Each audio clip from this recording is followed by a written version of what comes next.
Today, we're going to break down the 10 problems caused by low self esteem. So let's cook a little, okay? Let's go. Let's go. Let's start with the number one problem created by low self esteem. Problem number one is the most direct, it's mental health disorders. Low self esteem isn't just feeling down, it is a major risk factor for clinical depression and chronic anxiety. When the foundation of who you are feels wrong or you feel off, your brain stays in a state of high alert, which leads us to problem number two, negative self-talk. This is the soundtrack of your life. So I have a question. What's on your playlist? Negative self-talk, that constant internal narrative reinforcing that you aren't enough. If you wouldn't say it to a friend, why on earth? Why on earth? Why on this green planet of God are you saying those things to yourself?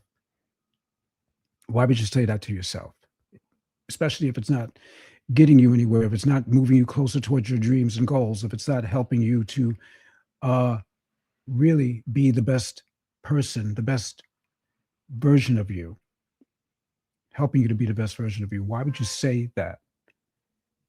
And if you wouldn't say it to a friend, why would you say that to yourself? How you talk to yourself matters. It can have a direct impact on what others say to you. This inner critic is the fuel for the third problem, lack of resilience. When you have healthy self-esteem, you know it's not failure if you failed, that it's actually okay. When resilience is low, a failure feels like a final verdict on your character. It's much harder to bounce back when you actually believe you deserve the fall. You may not want to put this on, excuse me, that you may want to put this on your internal and playlist. You do want to put this, in fact, on your internal playlist. Failure isn't fatality, and it doesn't define your identity as a person. Resilience is a muscle to build. Resilience is a muscle to build. So we're going to move from the internal, the mental impact that low self-esteem has to how it impacts relationships and careers or jobs or whatever it is that you're doing. So let's talk about how this spills into your world. Number four, damaged relationships. Low self-esteem is the mother of people pleasing. And I'm not trying to disparage anyone's mother. Yes, we talked about it yesterday. We're going to talk about it again today. It creates poor boundaries and keeps you trapped in toxic situations because you don't believe you deserve better.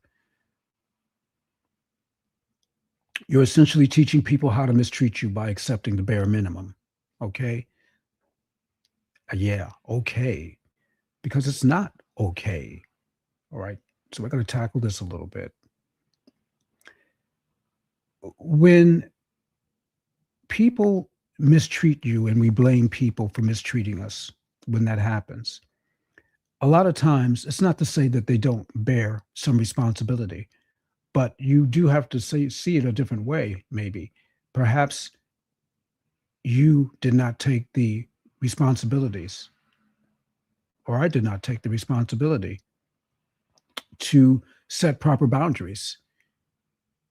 And we sort of like just gave them this, um, this interest-free black card, American Express black card, or any kind of black card that you want to call it. You don't have to call it an AX black card, but I'm just saying, you just give them an interest-free, we give them an interest-free card to just sort of like just go on a shopping spree and mistreat us. And it ain't right. So we can't really blame them, but we can take steps to creating better boundaries, communicating better boundaries. And we need to do that. that is just like one of the super important things, and that's just such a major contributor to low self-esteem that I just had to go into it a little bit more.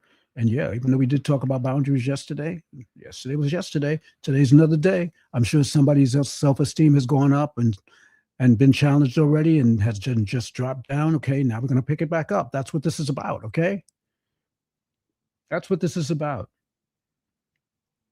So if you're getting value, just pop it on in there, and let's talk about it. And it doesn't stop at home. It doesn't stop uh, at home with the damaged relationships and just creating poor boundaries. It doesn't stop there. Number five is what we said: career stagnation. It affects your career. How many promotions have you missed because you didn't apply? You just didn't apply. You didn't think that you could do it. You didn't believe in yourself. You didn't want to do it because you felt like you had an excuse. You were actually giving yourself an out, that you didn't deserve it, possibly, that they wouldn't want you. How many thousands of dollars have you left on the table because you were too afraid to negotiate your salary? That's low self worth.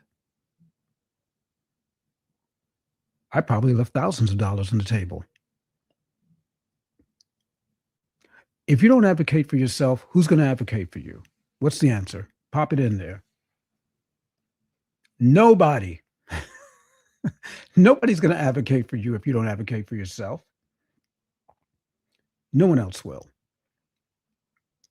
And I want to let you know that that one and those two actually, damaged relationships and career stagnation, is really closely tied to number six, which is poor decision making. When you don't trust your own worth, you stop making choices based on your values. Instead, you make them based on external approval, social media, other people, the news, whatever. Just boyfriend, girlfriend, husband, wife. And I'm not saying that the people in your life are bad people or they don't know what they're talking about, but you're an independent person. We're independent people and a part of everyone else that loves us and wants the best for us. And there are some that obviously don't.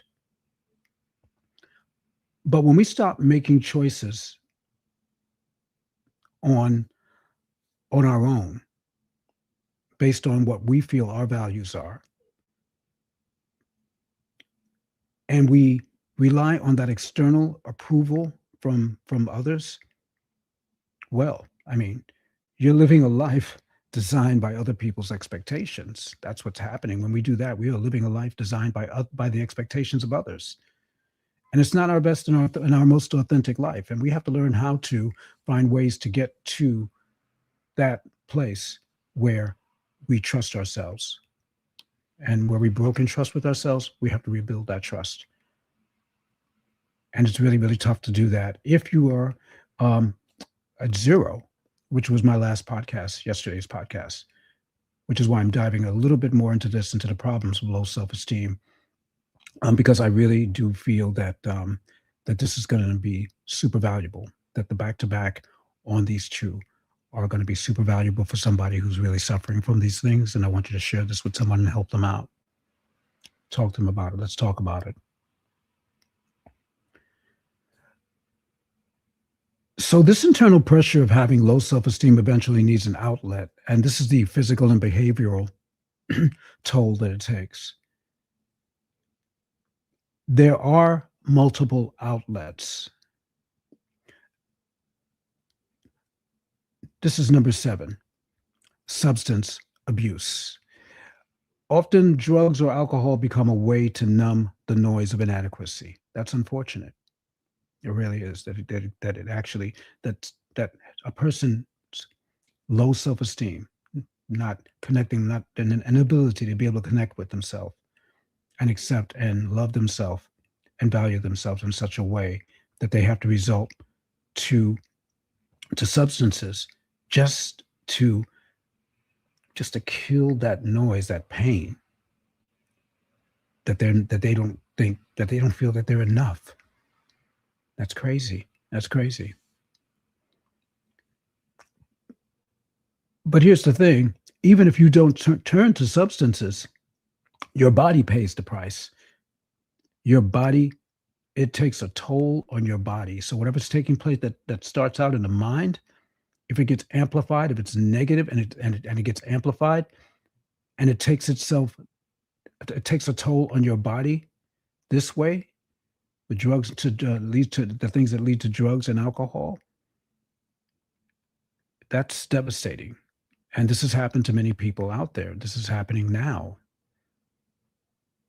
Sometimes I know I talk about this thing called that we get into a bubble. And I believe that really that self-image, self-esteem, self-confidence, invisibility, scarcity mindsets, all these mindsets, I think people sometimes just pan. I'm gonna put it just out there just like that. And I'm not saying this to be negative. I'm not saying, but I'm saying that people don't place a higher value enough and importance on understanding these things. So I wanted to let you know I am really grateful to be able to have this platform and be able to have the discussion and to have the discussions that are going to be coming in these future podcasts about these things because I'm not panning it. I have a story. Okay. I had a self image crisis in Vegas. And I went through all of, if not all of these things, many of these things. Certainly, scarcity mindset was something I went through. Not knowing and understanding my value was another thing that I went through. I didn't have a belief in I started not having a belief in myself. I started settling, and that was mental. So if it could happen to me, and it took thank God for my mentor, Darren Walker, who tapped me on the shoulder to let me know I had more greatness ahead of me than I did behind me, and challenged me to throw my heart over the bar just one more time, because he knows I had tried other things. I had worked with him before, but he could see that there was something different going on, and God reached out to him for him to reach out to me, and to let me know that there was something for me to do that I hadn't done yet. And this is purpose, because I'm here now as a result of going through training with a really great mentor, being involved with a fantastic community who loves and supports me, and just building from my experience and my well of the things I've done, the things that I've failed in, the things that I've won in, the things that I'm winning in, things I'm becoming and helping with now. And I take this very seriously. This is not just about money. This is really, really about the life that I see someone else, that I see you out there experiencing, or the lack of that life, that I see you trying to get to you. And you might be doing it the wrong way. You might be going in the wrong direction. It is possible. I was going in the wrong direction. So I needed redirection.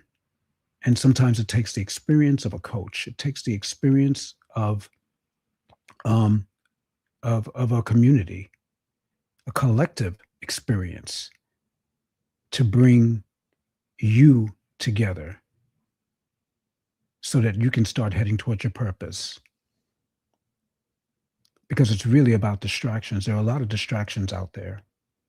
And those are the things that bring our self-esteem low. So when I talk about this, I talk about it, yeah, I do talk about it with the passion. but I talk about it because I understand that there's somebody out there that has experienced this or is experienced this or will experience this, and it may well be one of you. And that is a God honest truth.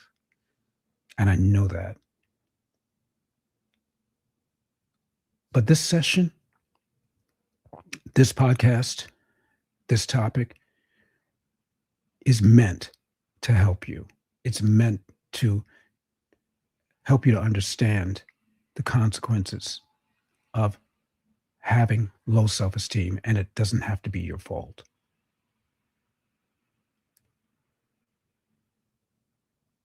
So let me go back a little bit, and I want to thank you for just allowing me. I was, and by the way, I was in a, when I experienced myself, my first self esteem, my self image crisis, my self esteem crisis.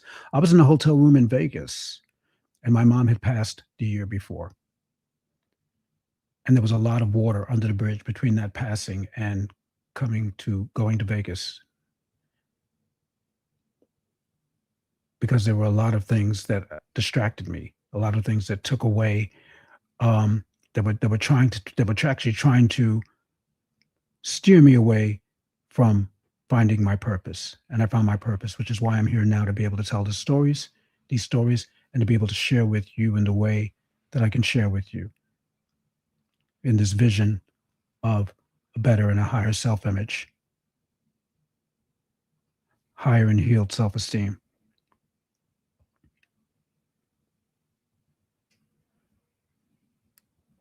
Okay, so the your the toll that these things take out on your body, if you don't if you turn to substances, and even if you don't, it's still, your body will still pay the price as a result of having low self-esteem and not getting treated for it. So this tailgates right into number 8: physical health issues. Chronic self-doubt. Chronic self-doubt is stressful. That stress manifests as tension headaches, digestive issues, and bone deep fatigue. I have experienced all of these things. I've experienced all of these things. Your body is literally tired of carrying the weight of your self-criticism. So if you are crumbling under the weight of low self-esteem and the heaviness of your inner critic, it's time to get them off your shoulders. Get that monkey off your back. Okay? Right now.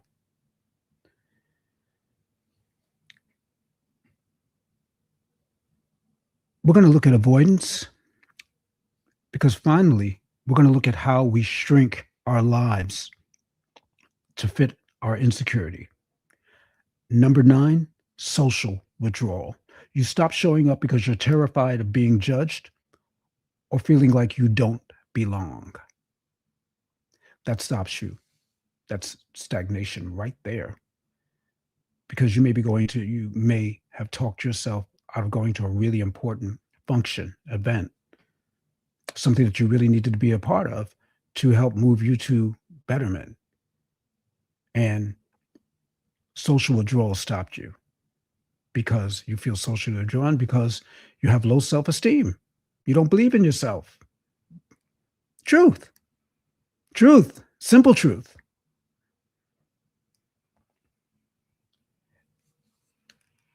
And number 10, the crippling link of high standards and delay, of perfectionism and procrastination. Yeah, those two. You either set impossibly high standards so you can say it wasn't perfect as an excuse, or you avoid the task altogether because you're terrified of failing. If you don't try, you can't fail, right? Right. but you also can't grow. There's that.